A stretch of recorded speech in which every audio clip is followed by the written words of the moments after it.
শুভবাৰ্তা ২ অধ্যায় যীশুখ্ৰীষ্টৰ জন্ম। সেই সময়ত চিজাৰ আগষ্টাছে নিৰ্দেশ জাৰি কৰিলে যে ৰোম সাম্ৰাজ্যত বাস কৰা সকলো লোকৰ নাম লিখাই গণনা কৰা হওক। চিৰিয়াৰ ৰাজ্যপাল কুৰুনিয়ৰ সময়ত এনে প্ৰথম লোক পিয়ল হৈছিল। সেই নাম লিখাবৰ বাবে প্ৰত্যেকে নিজৰ নিজৰ নগৰলৈ গ'ল।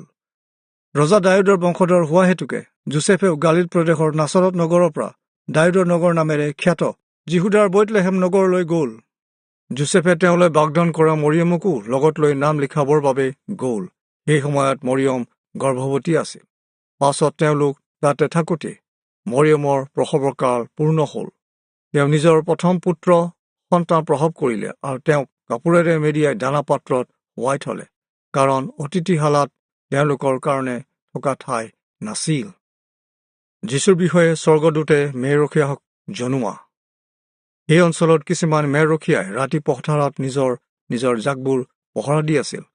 হঠাতে প্ৰভুৰ দূত এজন আহি তেওঁলোকৰ ওচৰত উপস্থিত হ'ল, আৰু তেতিয়াই প্ৰভুৰ মহিমা তেওঁলোকৰ চাৰিওফালে উজ্জ্বল হৈ প্ৰকাশিত হ'ল।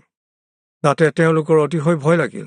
তেতিয়া দূতে তেওঁলোকক ক'লে, ভয় নকৰিবা, কিয়নো চোৱা, যি শুভবাৰ্তা সকলো লোকৰ কাৰণে হ'ব। এই মহানন্দৰ শুভবাৰ্তা মই তোমালোকৰ আগত ঘোষণা কৰোঁ যে আজি দাউদৰ নগৰত তোমালোকৰ কাৰণে ত্ৰাণকৰ্তা জন্মিল। তেওঁ অভিষিক্ত প্ৰভু খ্ৰীষ্ট। তোমালোকৰে এনে চিন হ'ব যে ল'ৰাজনক কাপোৰেৰে মেৰিয়াই দানা পাত্ৰত শুৱাই থোৱা দেখা পাবা।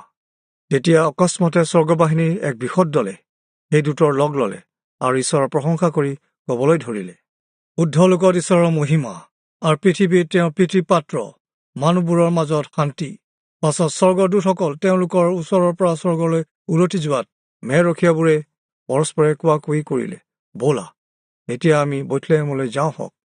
যি ঘটনাৰ কথা প্ৰভুৱে আমাৰ আগত ঘোষণা কৰিলে তাকে চাবলৈ যাওঁ ব'লা। তাৰ পাছত তেওঁলোকে বেগাই বিচাৰি গ'ল। তাতে বিচাৰি যোৱাত মৰিয়ম, যোচেফ আৰু দানা পাত্ৰত শুৱাই থোৱা ল'ৰাজনক দেখা পালে। এইদৰে দেখাৰ পাছত শিশুটিৰ বিষয়ে তেওঁলোকক যি যি কথা দূতে কৈছিল সেই সকলো কথা তেওঁলোকে লোকসমূহসকলক জনালে। তাতে মেৰখীয়াসকলৰ কথা শুনি সকলোৱে বিস্ময় মানিলে।